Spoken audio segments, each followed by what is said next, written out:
ठाकरेंशी पंगा घेणे भल्या भल्यांना जमत नाही. लोकसभा निवडणुकीत कलाकारांनी मोठमोठ्या राजकीय आसामी भुईसपाट केले आहेत. आंध्र प्रदेशमध्ये NTR व तामिळनाडूमध्ये जयललिता यांनी आपले बस्तान बसविताना चांगली घराणे उजाडली.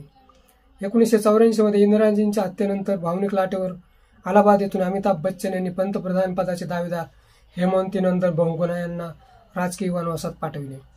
त्याच वेळेस मुंबईतून सुनील दत्त यांनी प्रसिद्ध कायदेतज्ञ राम जेठमलानी यांना सुद्धा कायमचे घरी बसवले. त्यानंतर उत्तर मुंबईतून विरार का छोरा गोविंदा यांनी मोठी आसामी राम नाईक यांना घरचा रस्ता दाखविला. या लाटा प्रतिलाटा माहीत असूनही ठाकरेंशी पंगा घेण्याचे धाडस आज कोणीही करत नाही. याला महत्वाचे कारण म्हणजे या मायावी नगरीशी ठाकरे घराण्याचे असलेले जिव्हाळ्याचे ममतेचे संबंध होय. दादा कोंडके प्रकरण असो, अमिताभ बच्चन यांचा पोलीस सेटवर झालेला अपघात असो किंवा संजय दत्त यांची टाळाखाली झालेली अटक असो, स्वर्गीय बाळासाहेब ठाकरे यांनी आपल्याकडून शक्य होईल तेवढी मदत या घटकांना केली.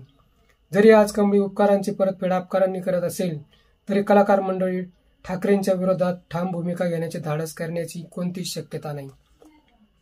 शिवसेना मुंबई महाराष्ट्रातून संपवण्याचा कंबळीचा रडीचा डाव खेळत आहे. त्यासाठी अनेक तारकांना अवतान दिले. त्यात सलमान खान, अक्षय कुमार, माधुरी दीक्षित होते. तसेच शिंदे सेनेत वाजत गाजत दाखल झालेले विरार का छोरा गोविंदा. तरी ठाकरेंशी लढण्यासाठी ही सेना अपुरीच पडते. स्वर्गीय बाळासाहेब ठाकरेंची पुण्याई आज उद्धव ठाकरे यांच्या कामी येते. पश्चिम बंगालमध्ये असेच तारका उभ्या करून पाहिले, पण त्यामुळे ममता दिदींची ताकद वाढत गेली. त्यानंतर त्यातून काही माघारी फिरले. मिथुन चक्रवर्ती, गांगुली यांची गोची झाली. महाराष्ट्रात यापेक्षा वेगळे वातावरण नाही. आज ED, CBI कधीही घरात घुसते. उद्या सत्ता पलटी झाली तर कारण नसताना पोलीस दारात उभे ठाकतील. म्हणून कलाकार मंडळी डोक्यावर बर्फ ठेवून आलेला दिवस ढकलत आहेत. आज उद्धवजी ठाकरेंना कोणी अली म्हणतंय, कोणी मुल्ला म्हणतंय, कोणी खान म्हणतंय, पण 4 जून रोजी याची उत्तरे मिळतील. लोकांना चॅलेंजवाले सांगतात आमदार, खासदार, नगरसेवक सुद्धा ठाकरेंसोबत नाहीत.